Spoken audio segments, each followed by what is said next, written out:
ቢስሚላህ ወልሐምዱሊላህ ወሰላቱ ወሰላሙ ዐላ ረሱሊላህ። ክቡራን አዳማጭና ተመልካቾቻችን በዛሬው ዕለት የተጀመረው የሱረቱ ኢብራሂም ትርጉምና ማብራሪያ አሁንም ይቀጥላል። አላህ ሱብሓነሁ ወተዓላ ስለ ኪታቡና ስለ ነብዩ ስለ አላማው እያሳወቀንና እየጋበዘን ነው ያለው። ይህንን የአላህን ጥሪ ያልተቀበሉና ያልተከተሉ ደግሞ ለጊዜው እንኳን ቢያበላቸው ቢያጠጣቸው እንዳላየ እንዳልሰማ ዝም ቢላቸው የተዋቸው አይምሰላቸው ለከፋ ቅጣት ተደግሰዋል በማለት በማስጠንቀቅ ላይ ያለ ነው የቋጨ ነው ያለፈውን ሐለቃችንን ማለት ነው። ከዚህ ቀጥሎ አላህ እንግዲህ ካሁን ቀደምም ተመሳሳይ መልእክት ለሰው ልጆች እንደላከ ሊገልጥልን ነው።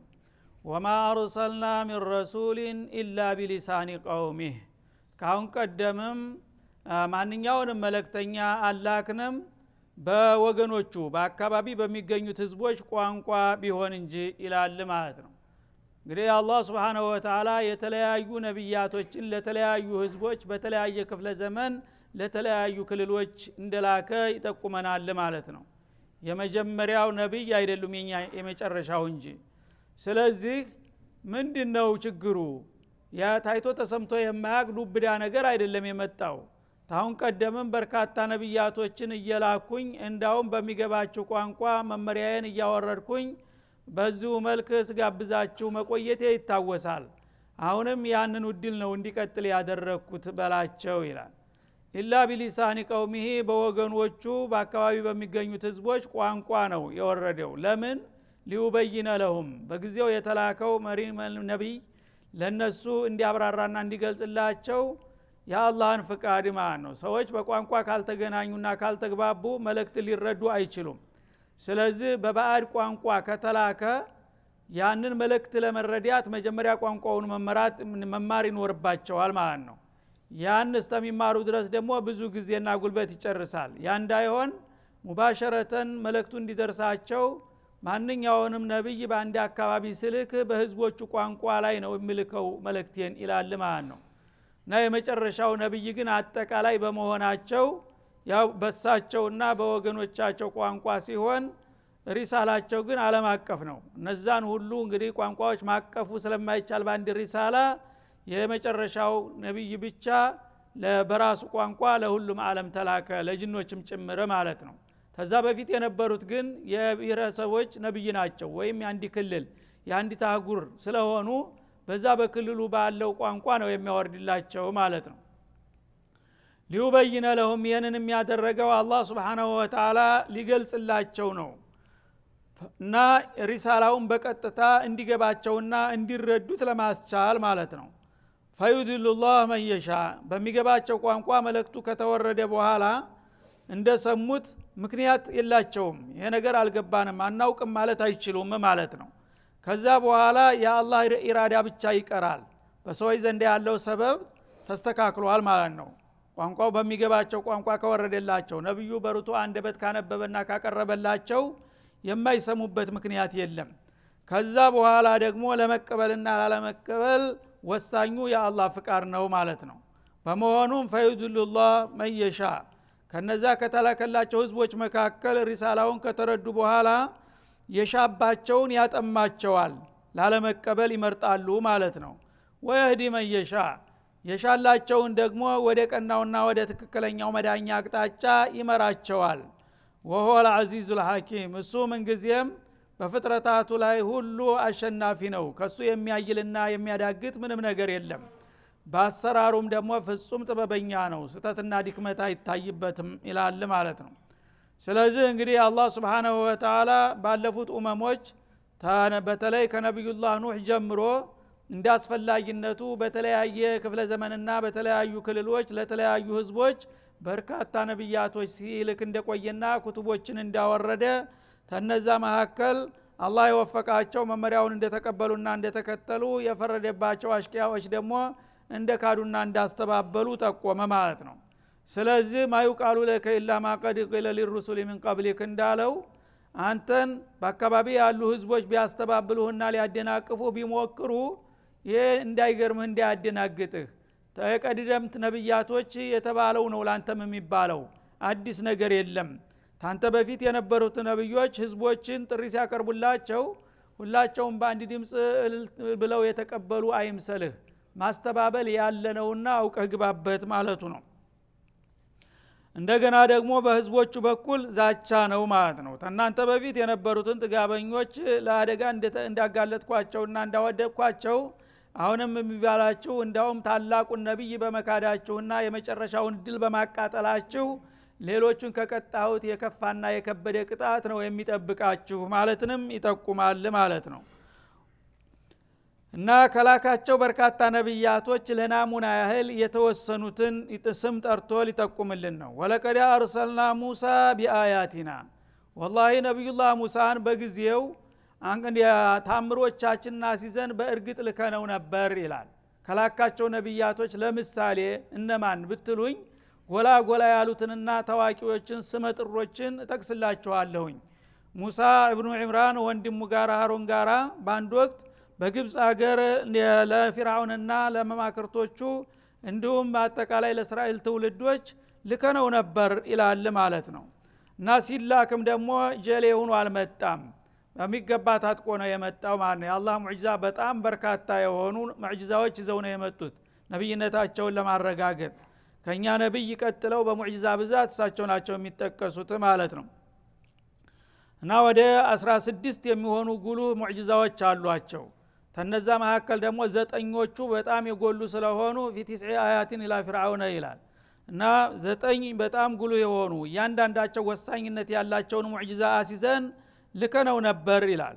በምንልከው ጊዜ ለምን አላማ ነው ካላችሁ ሊነፍሲል ሀደፍ አሁን ለተላከበት አላማ ነው። አን አኽሪጅ ቀውመከ ሚነ ዙሉማት ኢለ ኑር።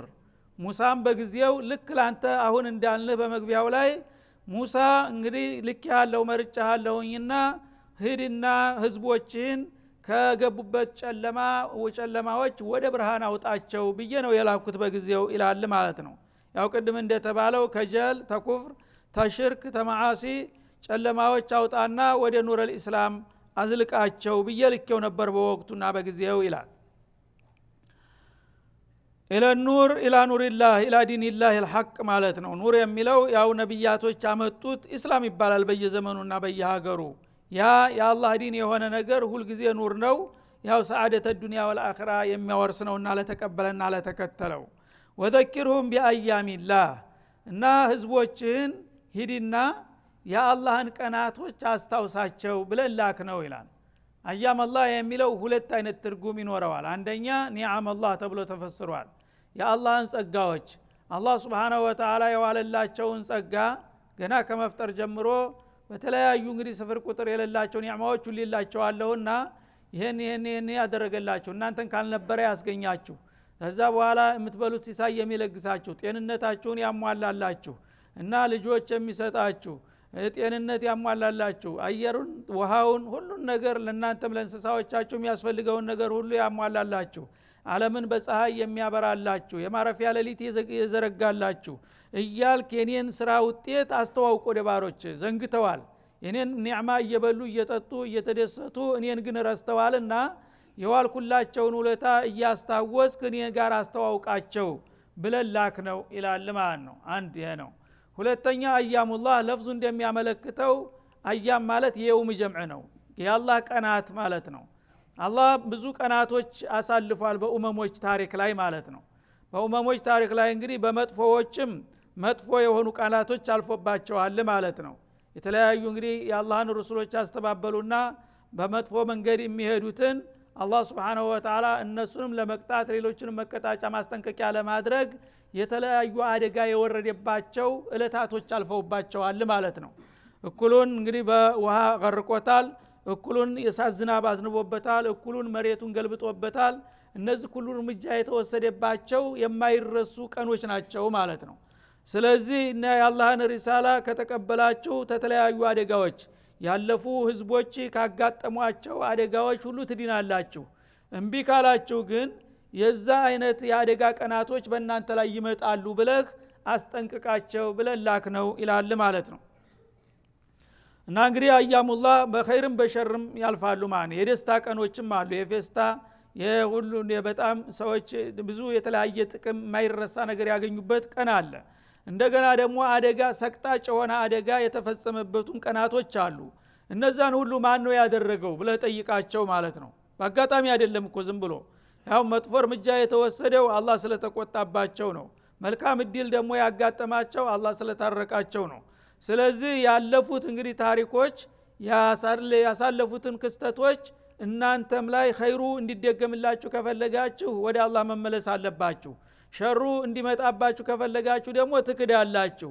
ይሄ ባለፉት ብቻ የሚያልቅ ነገር አይደለም። ታሪክ ራሱን ይደግማል እንደሚባለው ያለፉት ህዝቦች ታሪክ በእናንተ ላይ ከመደገሙ በፊት ለሌሎቹ ማስጠንቀቂያና መማሪያ ሳትሆኑ በፊት እናንተ ካለፈው ታሪክ ተምራችሁ ትክክለኛ አቋም ያዙና ከጌታችሁ ጋር ተስማሙ ብለህ ንገራቸውና መከራቸው ብለን ነበረ ከሊሙላህ ሙሳን በወቅቱ የላክ ነው። እነሆ አንተም በተራ ይህንኑ ተልእኮ ነው ይዘህ የመጣኸው ይላቸዋል ማለት ነው። እና ወذكرهم بأيام الله إن في ذلك لآيات لكل صبار شكور። እና እነዚህ በተጠቀሱት እንግዲህ የመለክት አንኳሮች አቅል ላላቸው ሰዎች ሁሉ ታጋሽና አመስጋኝ ለሆኑ አማኞች ሁሉ ወሳኝ የሆኑ ተአምሮች አሉ በእነዚህ አንቀጾች ውስጥ ይላል ማለት ነው። አቅል ላለው ሰው በየጊዜው አዲስ ነብይ ባይመጣም የሰው ልጆች ከታሪካቸው ሊማሩ ይችላሉ ማለት ነው። ያለፉት ኡመሞች በጣም በርካታዎች ናቸው።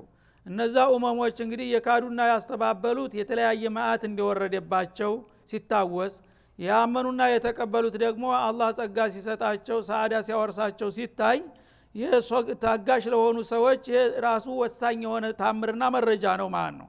ጌታቸውንም ደግሞ በኒዕማ ለማመስገን የሚፈልጉ ሰዎች ከዚህ ታሪክ ብዙ ሊማሩና ሊጠቀሙበት የሚቻል ነው ይላል ማለት ነው። እና ሰዎች እንግዲህ በታሪካቸው መገልገል እንዳለባቸው፣ በታሪኩ ያልተጠቀመ ሰው ራሱ ታሪክ ይሆንና ለሌሎች ማስተማሪያ ይሆናል ማለት ነው።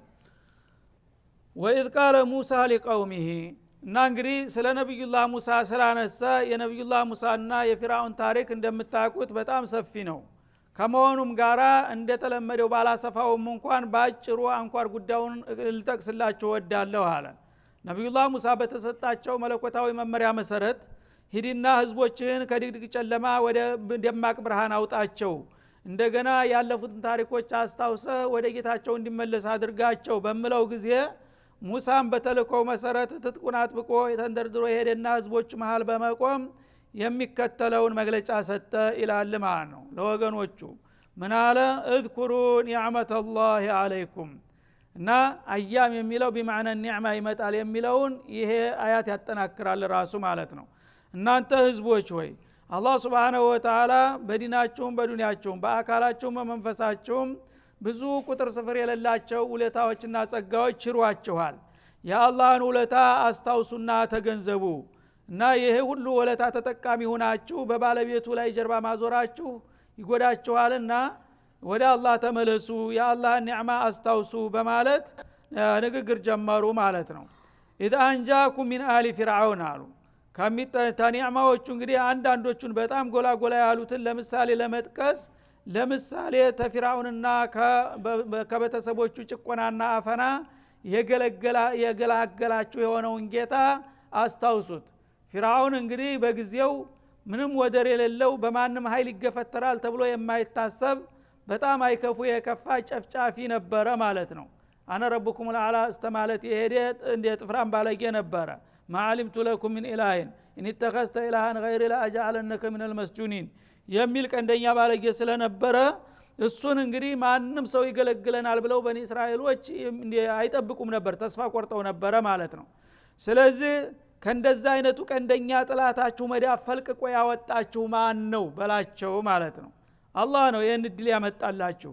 ስለዚህ ይህንን እንግዲህ የጌታን ኒዕማ አውቃችሁ ለሱ ደግሞ ተገቢውን ሹክር ካልመለሳችሁ አሁንም የከፋ ነገር ነው ሊያጋጥማችሁ የሚችለውና ቢረሳ የፊርዓውን አፈናና ጭቆና መረሳት የለበትም።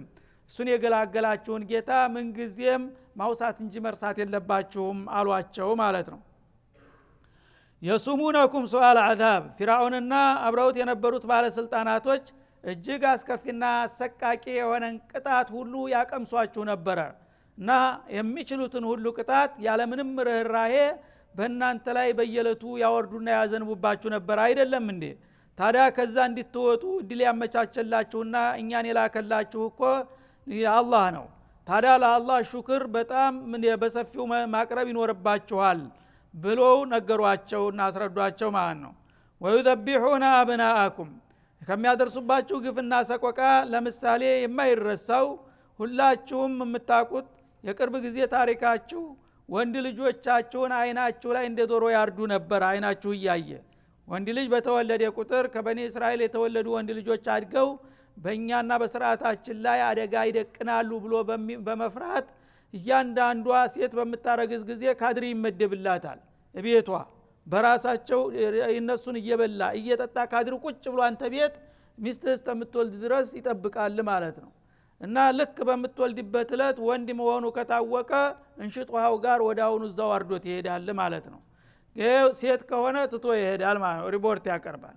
ይህ እንግዲህ በማንም ጊዜ በማንም ሀገር ታይቶ ተሰምቶ የማያቅ እጅግ ሰቅጣጭ የሆነ ቅጣት ነው። ሰው ልጅ አይኑ እያየ ቤቱ ላይ እንግዲህ በመንግስት ደረጃ ተራ እንኳን ወሮ በላ ሽፍታ እንኳን እንዲህ ሊያደርግ አይችልም። በመንግስት ደረጃ ስርዓት ሆኖ በአገር ደረጃ ይህ አይነት እንግዲህ ዘመቻ ይካሄድባቸው ነበረ ማለት ነው። ስለዚህ ወንድ ልጆቻችሁን በፊታችሁ ላይ ያርዱባችሁ ነበረ። ወይስተህዩነ ኒሳአኩም ሴቶችን ደግሞ ይተው ነበረ። ለምን? ሴቶቹን አዝነውላቸው ሳይሆን የነሱ አገልጋይ እንዲሆኑ። ባላልባ ናቸው፣ እድል የላቸውም። ሴት ያው ደካማ ናት፣ ለነሱ እመቤቶቻቸውን እንዲያገለግሉላቸው ሴት ከሆነች ማሻአላህ የኛ አገልጋይ ናት ተብላ ትተዋለች ማለት ነው፣ እድል ኑሯት ሳይሆን። ወንድ ከሆነ ግን ወዲያው ይታረር ነበረ። ይሄ እንግዲህ ማንም ሊረሳው የማይችል እጅግ አደጋ ቀፋፊ የሆነ ግፍ ነው። ይህን የገላገላችሁ ጌታ ነው እኔን መርጦ የላከላችሁና ይህንን አስታውሱ አሏቸው ማለት ነው። ወፊ ዛሊኩም በላኡ ሚን ረቢኩም ዐዚም በዚህ ክስተት ከጌታችሁ የሆነ በጣም አይከብዱ የከበደ ፈተና ደርሶባቸዋል። በፊርዓውን ጭቆና ማለት ነው።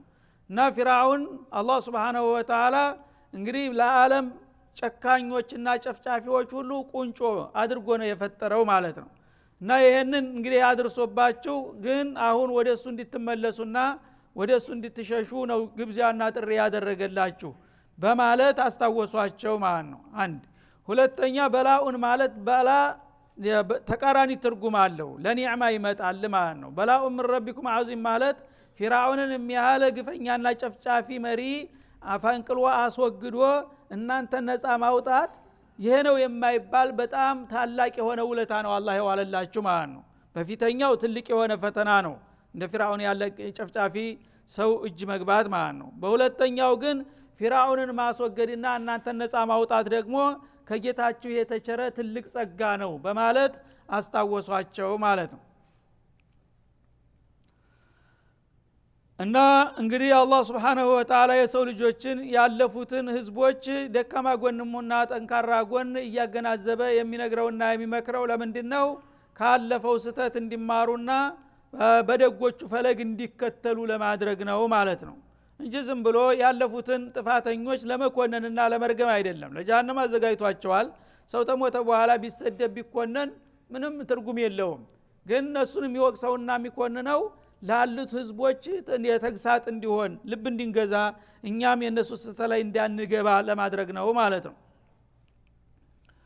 ወይታዘነ ረቡኩም ኢላላ አላህ Subhanahu Wa Ta'ala ጌታችሁ ግልጽ የሆነን ማስታወቂያ ባወጣ ጊዜ የሆነውን አስታውሱ በላቸው ይላል ለበኒ እስራኤሎች በወቅቱ ማለት ነው። ለኢን ሸከርቱም በነብዩላህ ሙሳ አንደበት ላይ አላህ Subhanahu Wa Ta'ala መግለጫ እንዲሰጡ አደረጋቸው። እና እናንተ ሰዎች ጌታችሁ ግልጽ የሆነ የማያሻማ መግለጫ ልኮላችኋል አሉ ሙሳ ማለት ነው። ምን የሚል? ለኢን ሸከርቱም ጌታ የዋለላችሁን ውለታ ካመሰገናችሁ ለአዚደነኩም በውለታዬ በጸጋዬ ላይ ጨምርላችኋለሁኝ ብሎ መግለጫ ማረጋገጫ ሰጥቷችኋል። ያው እንግዲህ ፊርዓውንን የሚያህል ግፈኛ አደገኛ የሆነ ጥላታችሁን ከጫንቃችሁ ላይ መንጭቆ እንዲወረወረላችሁና ነፃ እንዳወጣችሁ ይህን ውለታ አልহামዱሊላህ ብላችሁ በቃልም በተግባርም ካመሰገናችሁ ከዚህ በላይ ደግሞ ሌላም ኒዕማ ይጨምርላችኋል في الدنيا والآخرة ይህን ቃል ገብቶላችኋል ብለው አሳወቁ ማለት ነው። ወለኢን ከፈርቱም እንደገና ግን ጌታ የዋለላችሁን ውለታ እናንተም ደግሞ እንደገና መልሳችሁ ከረሳችሁና ከካዳችሁ እና አዛቢ ለሸዲድ የኔ ቅጣት ከባድ ነው ለካሃዲዎች። ስለዚህ እነ ፊርዓውንስ ምን አጠፉ? ያው በኩፍርና በዒናዳቸው ነው ለጥፋት የተዳረጉት። የነሱን መስመር እናንተ መልሳችሁ የምትከተሉ ከሆናችሁና ውለታዬን ከበላችሁ ለእናንተም ደግሞ ከባዱ ቅጣት መልሶ ይመጣል፣ በእነሱ ላይ አያባራም በላቸው ይላል። ስለዚህ ለአላህ ዘመድ የለውም እና ሁሉም ባሪያው ነው፣ ፍጡሩ ነው ማለት ነው። አጥፊ ከሆነ ፊ ኩል ዘማን ወመካን ማንም አጥፊ ያው ለቅጣት ይጋለጣል። ደግ ከሆነ ደግሞ በደግነቱ የአላህን ጸጋ ያገኛል። ፊርዓውን ብቻ አይደለም የጥላቶች መነሻና መድረሻ። የፊርዓውንን ጥፋት እናንተ መልሳችሁ ብትደግሙ በሱ ገመድ እናንተም ትገባላችሁ ሲል አስጠነቀቀ ማለት ነው። እንዳለውም ሆነ ማለት ነው። ብዙ ሳይቆዩ ነፃ በወጡ ማግስት እንደገና ሽርክ ውስጥ ሊዘፈቁ ሞከሩ ማለት ነው። ናተዛ ባህሩን ተሻግረው በነፃ ወጥተው በሚሄዱ ጊዜ ዘላኖች እና በደውዮች ግመል በኸይማ ተቀምጠው ጣዖት አላቸው። ለዛ ጣዖት ሲያጀበጅቡና ሲሳለሙ ሲያው ያ ሙሳ ጀዐለና ኢላሃን ከማ ለሁም አሊሃ ብለው አረፉ ማለት ነው። ሽክሩ የሆነ ማለት ነው ነፃ ያወጡበት። ስለዚህ እንደሚሆን አውቆ አስቀድሞ ማስጠንቀቂያ ያደረገ። እነ ፊርዓውን በኩፍራቸው በዒናዳቸው በጭካኔያቸው ነው ያወደኳቸው። ስለዚህ እንደገና እናንተም ነገ ኒዕማዬን አውቃችሁ ታመሰግናችሁ ይቀጥላል ሽልማቱ። እምቢ ብላችሁ ደግሞ እናንተም ወደ ጥፋትና ወደ ክፋት ተመለሳችሁ እነሱን ያያያችኋል ብለህ አስጠንቅቃቸው በማለት መመሪያ ሰጥቷቸው ነበርና ይሄን ነገሩና አስተማሩ ማለት ነው። ወቃለ ሙሳ እና አዛቢ ለሸዲድ የኔ ቅጣት ምንጊዜም ቢሆን ለክፋተኞችና ለጥፋተኞች በጣም የከበደና የበረደደ ነውና እናንተም ተመሳሳይ ጥፋት ብትፈጽሙ ተመሳሳይ እድል እንደምታገኙ ነው በማለት አስጠነቀቁ። በመቀጠልም ነቢዩላህ ሙሳ ወቃለ ሙሳ ኢንተክፉሩ አንቱም ወመን ፊል አርድ እናንተና በምድር ላይ ያሉ ፍጡሮች በሙሉ ብትክዱ አሏቸው። የአላህን አዞማ እና ክብር ግርማ ለመግለጥ ምን አሉ? እናንተ በኒ እስራኤሎችን የኡመቶች ያው ጌታ የዋለላችሁን ውለታ ረስታችሁና ዘንግታችሁ እንደገና ፊታችሁን ብታዞሩና ብትክዱ ተናንተም አልፎ በምድር ላይ ያሉ ፍጡሮች በሙሉ ቢክዱ አሉ ፈኢነ አላህ ለገኒዩን ሐሚድ የኔ ጌታ አላህ ተሁሉም የተብቃቃ ምስጉን የሆነ ጌታ ነው። የእናንተ ክደት እሱን ስልጣንና ክብር የሚቀንሰው አይደለም፣ ለራሳችሁ ነው የሚመክራችሁና የሚመግራችሁ። እናንተ ብትክዱ በክህደታችሁ ለጥፋት ትጋለጣላችሁ። አላህ ግን ሱብሓነሁ ወተዓላ በምድር ላይ ያሉ ፍጡሮች በሙሉ ቢክዱ እንኳን ቅንጣት ከስልጣኑ ከክብሩ የሚቀንሰው ነገር የለም። ቢያምኑም ደግሞ ከሱ ክብር ላይ የሚጨምርለት ነገር የለምና ለራሳችሁ ጥቅም ነው አሏቸው ማለት ነው። እና እንግዲህ ማንኛውም ሰው በማንኛውም ዘመን ማመንም ሆነ መካዲ ለራሱ ነው ማለት ነው። አላህን አንተ ጥሩ ሷሊህ ስለሆንክ ስለተገዛኸው የምትጠቅመው ነገር የለም፣ ወይም ደግሞ አመፀኛ ከሃዲ ስለሆንክ የምትጎዳው ነገር የለም። እና ፈለን ተዱረ ኢላ ነፍሰክ ራስክን ነው የምትጎዳው፣ አላህን ግን መጉዳት የሚችል ሰው የለም ማለት ነው። ያ ዒባዲ ለው አና አወለኩም ወአኺረኩም ካኑ ዐላ ቃዕን ዋሂድን ወዐሰውሁ ከማ ያዕሲል ኢብሊስ ለን የዱሩ ኢላ ነፍሰህ ምንም ነገር እኔን መጉዳት አትችሉምና ለራሳችሁ ነው ይላል ማለት ነው። ስለዚህ ይህንን አውቆ መራቅና መጠንቀቅ ይኖርበታል ከህዴትና ከወንጀል ማለት ነው ማንኛውም ሰው። እና አላህ ሱብሓነሁ ወተዓላ እንግዲህ የሰማነውን ለመረዳትና ብሎም ለመስራት ለመጠቀም በቂ አድርገን እያልን ሁለተኛውን ሐልቃ በዚህ ላይ እናጠቃልላለን። በሚቀጥለው ደግሞ እንመለስበታለን ኢንሻአላህ። ወሰለላሁ ዐለ ነቢይና ወዐላ